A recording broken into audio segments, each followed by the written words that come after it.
номер 7 Калистер. Неговият волкикар е с лилав цвят. Те имат на разположение 10 минути, за да дадат най-добро време в квалификациите.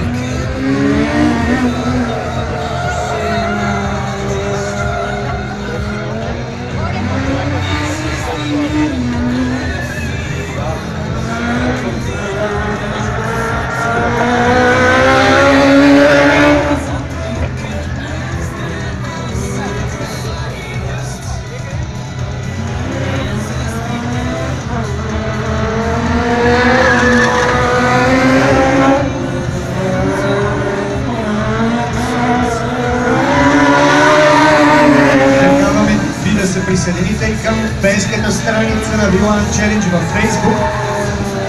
Фейсбукът е V1 Challenge България. Там можете да намерите много интересна информация, снимки, както и информация за предстоящите състезания. Интересни неща можете да откриете и на сайта volticar.bg.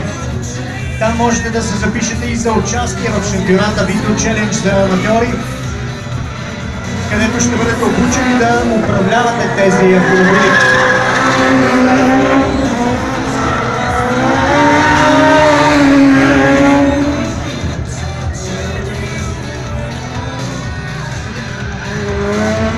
Автомобили, които осигуряват много висок адреналин, развиват отново до 100 км в час само за 5 секунди, максимална скорост 150 км в час, изключително леки, едва 550 кг са волкикарите,